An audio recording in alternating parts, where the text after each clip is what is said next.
Hello दोस्तों, स्वागत है आपका हमारी इस नई वीडियो में। आप देख रहे हैं आपका अपना यूट्यूब चैनल अप्रेंटिसशिप गाइड, जिसमें है ऑल अबाउट अप्रेंटिसशिप ट्रेनिंग। तो आज की वीडियो में हम बात करेंगे गेल इंडिया लिमिटेड की ओर से निकाली गई परमानेंट रिक्रूटमेंट के बारे में। जी हाँ दोस्तों, गेल इंडिया लिमिटेड जो कि गवर्नमेंट ऑफ इंडिया का एक पब्लिक सेक्टर का सीपीयू है, इसके द्वारा रिक्रूटमेंट है वो निकाली गई है। परमानेंट रिक्रूटमेंट निकल के आई है नॉन एग्जीक्यूटिव कैडर के वेरियस पदों के लिए, जिसका एप्लीकेशन फॉर्म है 8 अगस्त से भरना शुरू हो चुका है और इसका एप्लीकेशन फॉर्म है 7/9/2024 तक भरा जाएगा। तो जिन कैंडिडेट्स के भी रिलेवेंट क्वालिफिकेशन है वो इस परमानेंट वैकेंसी के लिए अपना एप्लीकेशन फॉर्म सबमिट कर सकते हैं। दोस्तों सबसे पहले अपन चलते हैं इसकी डिटेल नोटिफिकेशन पे और जानते हैं कि इसमें क्या क्या एलिजिबिलिटी क्राइटेरिया है वो रखा गया। दोस्तों ये ऑफिशियल नोटिफिकेशन आप देख रहे हो, GAIL India Limited New Delhi की ओर से जारी किया गया है। Career opportunity in various discipline. सबसे पहले तो यहाँ पे गेल इंडिया लिमिटेड का इंट्रोडक्शन दिया हुआ है। गेल इंडिया लिमिटेड के द्वारा इंडियन नेशनल्स के लिए यहाँ पे ये वैकेंसी निकाली गई है। जितने भी इसके वर्क सेंटर्स यूनिट है वेरियस स्टेट पे अक्रॉस द कंट्री, उनके लिए वैकेंसी निकाली गई है। नॉन एग्जीक्यूटिव कैडर के लिए वैकेंसी है निकाली गई है। इसमें ऑनलाइन एप्लीकेशन फॉर्म भरा जाएगा। सबसे पहले टेबल है जिसमें वैकेंसी की डिटेल दी हुई है। जूनियर इंजीनियर केमिकल की 2 वैकेंसी है। कैटेगरी वाइज ब्रेकअप दिया हुआ है। यहाँ पे ग्रेड भी आपको देखने को मिल जाएगी। उसके बाद जूनियर इंजीनियर मैकेनिकल की 1 वैकेंसी है। फोरमैन इलेक्ट्रिकल की 1 वैकेंसी है। फोरमैन इंस्ट्रूमेंटेशन की यहाँ पे 14 वैकेंसी निकाली गई है। फोरमैन सिविल की 6 वैकेंसी है। जूनियर सुप्रिटेंडेंट ऑफिशियल लैंग्वेज की यहाँ पे 5 वैकेंसी है निकाली गई है। जूनियर केमिस्ट की 8 वैकेंसी है। जूनियर अकाउंटेंट की 14 वैकेंसी है। टेक्निकल असिस्टेंट लेबोरेटरी की 3 वैकेंसी है। ऑपरेटर केमिकल की यहाँ पे टोटल 73 वैकेंसी निकाली गई है। टेक्नीशियन इलेक्ट्रिकल की 44 वैकेंसी है। टेक्नीशियन इंस्ट्रूमेंटेशन की 45 वैकेंसी है। टेक्नीशियन मैकेनिकल की 39 वैकेंसी निकाली गई है। टेक्नीशियन टेलीकॉम एंड टेलीमेंट्री की 11 वैकेंसी है। ऑपरेटर फायर की 39 वैकेंसी है और ऑपरेटर बॉयलर की भी यहाँ पे 8 वैकेंसी निकाली गई है। उसके बाद अकाउंट सेक्शन की बात करें तो अकाउंट्स असिस्टेंट की 13 वैकेंसी है और बिजनेस असिस्टेंट के पदों के लिए 65 वैकेंसी निकाली गई। टोटल 391 पदों के लिए यहाँ पे वैकेंसीज है वो निकाली गई है, जिसमें से 22 वैकेंसी वो फिजिकल डिसेबल पर्सन है उनके लिए यहाँ पे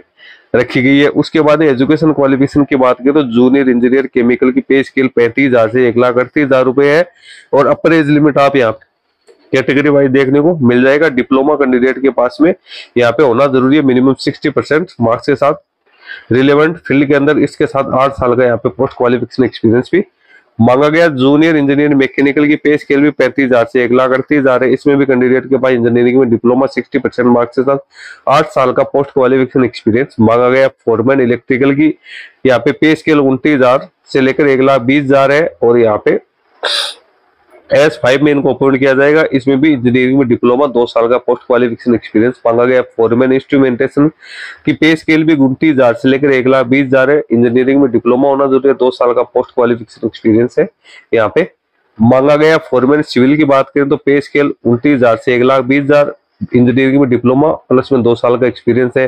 जूनियर सुपरिटेंडेंट ऑफिशियल लैंग्वेज के लिए 29,000 से 1,20,000 की पे स्केल है। बैचलर की डिग्री यहाँ पे कैंडिडेट के पास में होनी जरूरी है। हिंदी लिटरेचर में 55% मार्क्स के साथ या इंग्लिश है वो एक सब्जेक्ट के रूप में भी यहाँ पे होना जरूरी है। 3 साल का एक्सपीरियंस मांगा गया। जूनियर केमिस्ट की बात करें तो इसमें MSc की डिग्री 55% मार्क्स के साथ होनी जरूरी है। उसके साथ 2 साल का पोस्ट क्वालिफिकेशन एक्सपीरियंस मांगा गया। 29,000 से लेकर 1,20,000 रुपए इनकी पे स्केल रहने वाली है। जूनियर अकाउंटेंट है तो ये भी ग्रेड S5 में आएंगे। इसमें कैंडिडेट के पास CA ICW या मास्टर की डिग्री यानी MCOM की डिग्री 60% मार्क्स के साथ होना जरूरी है। इसके साथ ही कैंडिडेट के पास में MS ऑफिस यानी कंप्यूटर का भी अच्छा खासा नॉलेज होना जरूरी है। 2 साल का पोस्ट क्वालिफिकेशन एक्सपीरियंस मांगा गया। पे स्केल मैंने आपको बताई दिया 29,000 से 1,20,000 रुपए। टेक्निकल असिस्टेंट लेबोरेटरी की अपन यहाँ पे बात करें तो 24,500 से लेकर 90,000 की पे स्केल इनको दी जाएगी।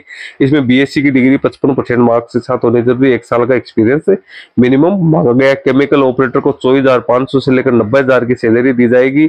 S3 में अपॉइंट होगा। इसमें BSc की डिग्री कैंडिडेट के पास में होनी जरूरी है, 55% मार्क्स के साथ 1 साल का पोस्ट क्वालिफिकेशन एक्सपीरियंस यहाँ पे मांगा गया। अब ITI सेक्शन की बात करें तो टेक्नीशियन इलेक्ट्रिकल को 24,500 से 90,000 की पे स्केल S3 में अपॉइंट किया जाएगा।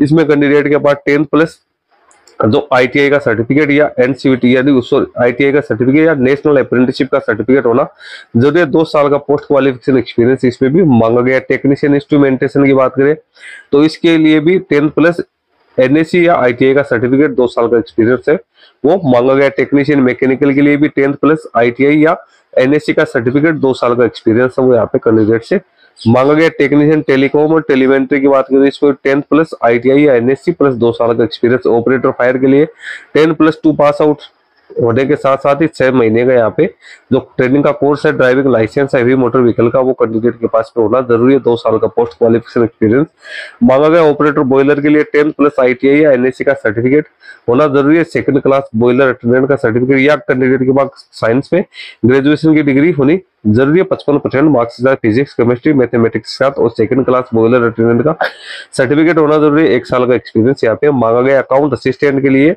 बैचलर की डिग्री, BCom की डिग्री या उसके साथ ही कैंडिडेट के पास कंप्यूटर का अच्छा खासा नॉलेज और 1 साल का एक्सपीरियंस मांगा गया है।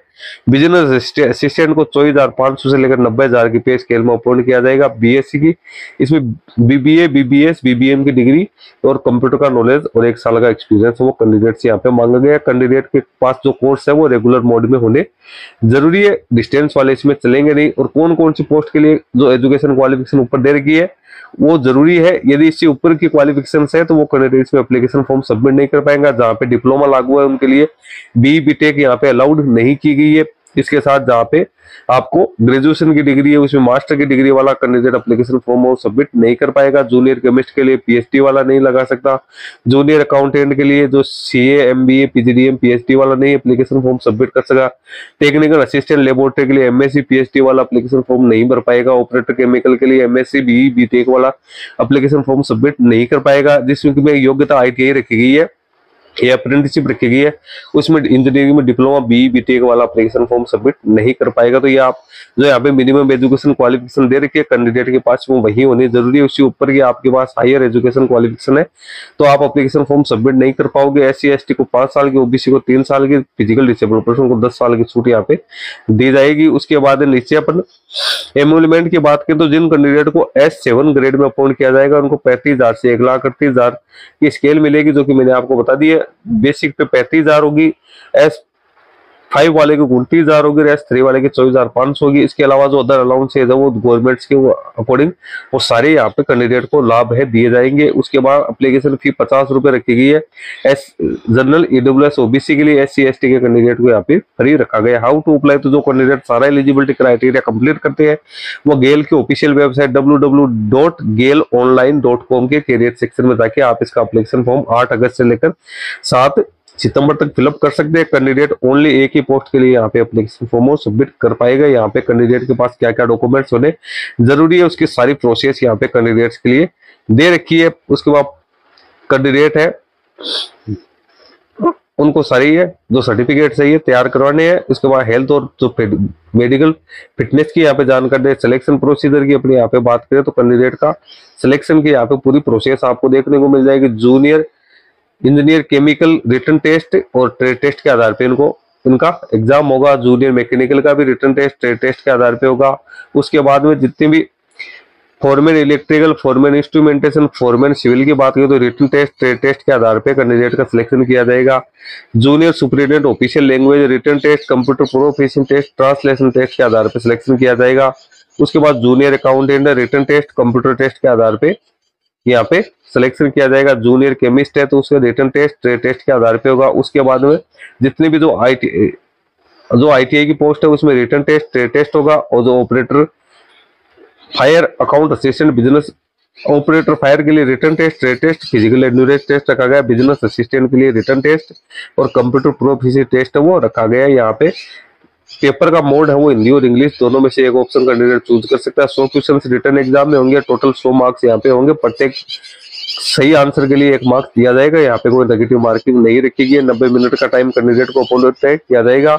SC ST के कैंडिडेट और OBC कैटेगरी के कैंडिडेट, जनरल कैटेगरी के कैंडिडेट को जो मिनिमम क्वालिफाइंग मार्क्स है आपके यहाँ पे दे रखे। अनरिजर्व EWS के लिए 35%, OBC NCL के लिए अनरिजर्व EWS के लिए 40%, OBC NCL के लिए 35% और जो SC ST physical disable person के 30% मार्क्स है वो रखे गए। इसके अलावा जो जितने भी इसके आगे की जो प्रोसेस है, चाहे ट्रेड टेस्ट हो, चाहे इंटरव्यू हो, चाहे स्किल टेस्ट हो, वो सिर्फ क्वालिफाइड नेचर का ही होगा। एग्जाम सेंटर कौन कौन से रहने वाले तो उसकी सारी जानकारी दे रखी है। जिन कैंडिडेट की एज 18 वर्ष है और जो इंडिया का नागरिक है वो इसमें अपना एप्लीकेशन फॉर्म सबमिट कर सकते हैं। तो दोस्तों इसकी सारी जानकारी मैंने आपको बता दी है। जो कैंडिडेट सारा एलिजिबिलिटी क्राइटेरिया कंप्लीट करते हैं वो इसमें अपना एप्लीकेशन फॉर्म सबमिट कर सकते हैं। दोस्तों इसका लिंक आपको हमारी वीडियो के डिस्क्रिप्शन बॉक्स में मिल जाएगा।